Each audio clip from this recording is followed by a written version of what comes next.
नमस्ते। जीवन के अनमोल वचन। जीवन के अनमोल वचन में ज्ञान का विकास।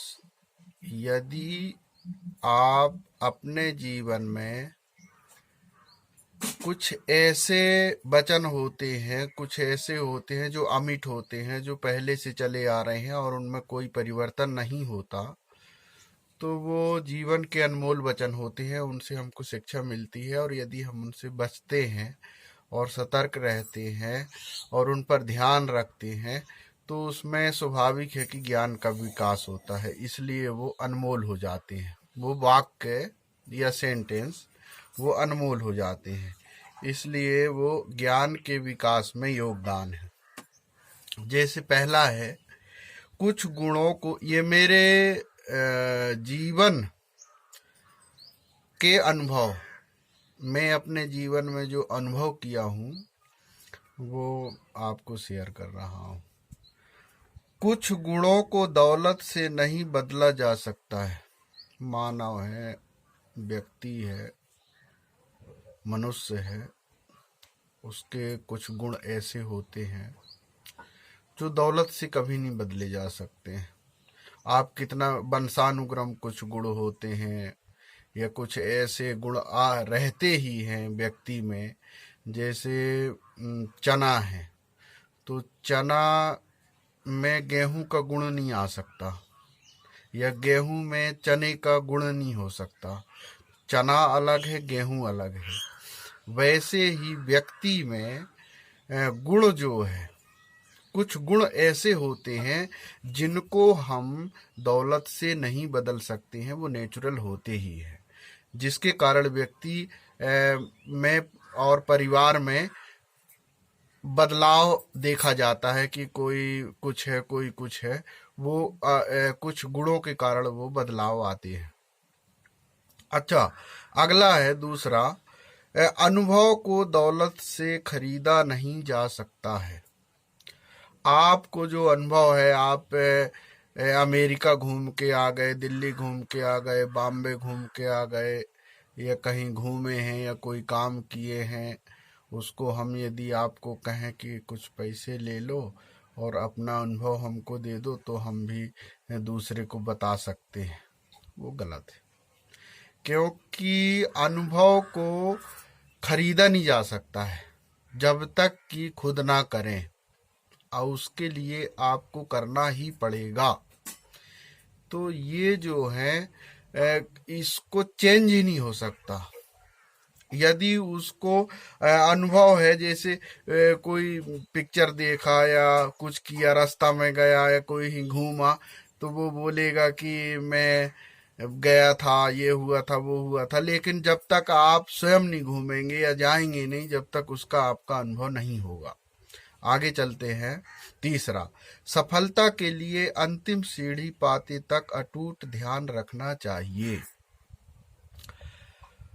यदि आपको सफलता पाना है या कोई लक्ष्य है या उसको निर्धारित है कि हमको ये कार्य करना है किसी भी हालत में, चाहे हमको कितना भी कठिनाई हो जाए, तो उसके लिए आपको निरंतर प्रयास करना पड़ेगा। कुछ ऐसे होते हैं जो कि ध्यान यदि आपका भटका या अन्य किसी कार्य में ध्यान गया, या आपका ध्यान लक्ष्य से विपरीत दिशा में जाएगा, तो आप अपने लक्ष्य तक कभी नहीं पहुंच सकते, ये कन्फर्म है। इसलिए लक्ष्य में आपका पूरा ध्यान होगा तो आप अपने मंजिल पा सकते हैं। ये भी एक अपने को जीवन के लिए, छात्रों के लिए, किसी के लिए भी हो, और आयु का कोई बंधन नहीं है कि आयु का बंधन हो। चौथा है, संसार में यदि ईर्ष्या जब तक रहेगी, इससे जुड़ा हर कोई पूर्ण सुखी नहीं हो सकता। वास्तव में सत्य बात है कि संसार में यदि कोई भी व्यक्ति है, हम घर है, परिवार है, समाज है, देश है, किसी का भी हम ईर्ष्या करते हैं, तो कभी ना कभी उसको समझ में आ जाता है कि ये वास्तव में बुराई कर रहा है। तो इसलिए एक कहावत भी है इसमें कि सच्चाई छुप नहीं सकती बनावट के रसूलों से, और खुशबू आ नहीं सकती कागज के फूलों से। तो सच्चाई, ईमानदारी और बुराई, ईर्ष्या, द्वेष, इनको यदि व्यक्ति अपनाता है परिवार में, बच्चों के सामने यदि हम किसी की बुराई करते हैं, आपका बच्चा है, आप किसी की बुराई कर रहे हैं, तो वो बच्चे सीखते हैं। तो बुराई तो कभी भी नहीं करना चाहिए किसी का भी। तो ये ईर्ष्या के अंतर्गत है। हाँ, अपने विकास को यदि हम देखते हैं कि हमको अपना विकास करना है, हमको आगे बढ़ना है, जहाँ हमारी कमी की खोज करो, आप दूसरे के बारे में चर्चा मत करो। अपने से बड़ों को आप देखोगे तो हमेशा परेशान रहोगे। इसलिए दूसरे को देखते न हुए अपने आप में अपने जीवन को अच्छी बनाने की आदत डालना, ये ईर्ष्या को दूर करता है। अगला है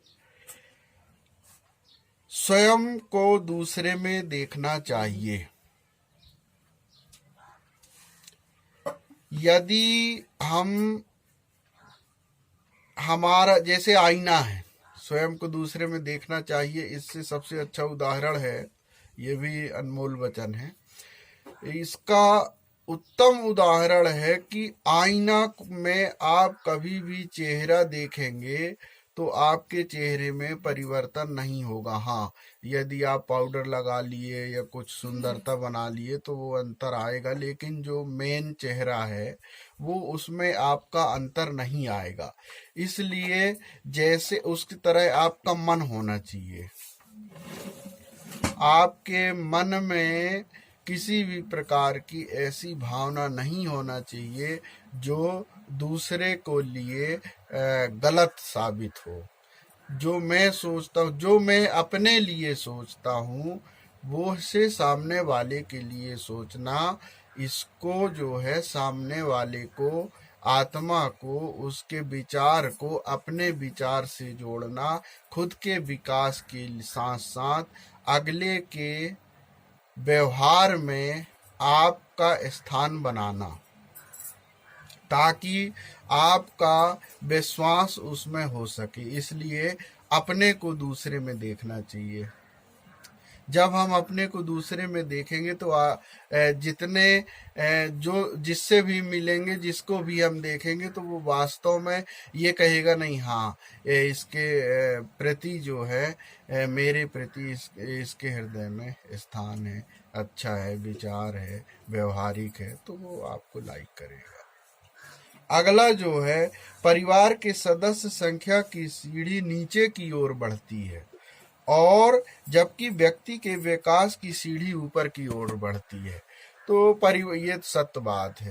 परिवार की संख्या की सीढ़ी जो है वो नीचे की ओर, अभी मैं हूँ, फिर मेरे ये थे, फिर ये थे, फिर ये थे, तो जो चले गए उनकी आप सूची बनाते हैं तो उनको वो नीचे की संख्या हो जाती है कि आप पहले आपका नाम आता है, फिर पिता का नाम आता है, फिर उनके पिता का नाम आता है, फिर उनके पिता का नाम आता है। तो पहले आपका नाम आएगा, इसके बाद उनका नाम आएगा। या फिर पहले उनका नाम हम नहीं लिखते, पहले अपना नाम लिखते हैं, फिर पिता का नाम लिखते हैं, फिर माता का नाम लिखते हैं, फिर दादा का नाम लिखते हैं। तो ये नीचे क्रम में जाता है। इसकी जो पारिवारिक सीढ़ी है वो नीचे क्रम में होती है। और विकास जो है, बच्चा पहले KG1 पढ़ेगा, फिर KG2 पढ़ेगा, फिर पहली पढ़ेगा, दूसरी पढ़ेगा, तो वो तो विकास की ओर जाता है, तो वो बढ़ते क्रम में हो जाता है। तो ये भी अमिट है ये कि विकास की सीढ़ी जो है हमेशा ऊपर की ओर जाती है। क्यों? जो मेहनत करेगा तो विकास की ओर जाएगा, जब विकास की ओर जाएगा तो उसकी सीढ़ी बढ़ेगी। तो विकास की ओर जाने के लिए प्रेरित कैसे होना, हमको आगे कैसे बढ़ना है, इसका प्रयास करना। अब आज जो है इतना ही है, ये भाग 1 है। तो भाग 1 में इतना ही जानकारी दिए, बाकी और जो है भाग 1 भाग 2 ऐसे बनेंगे। तो नमस्कार, नमस्ते।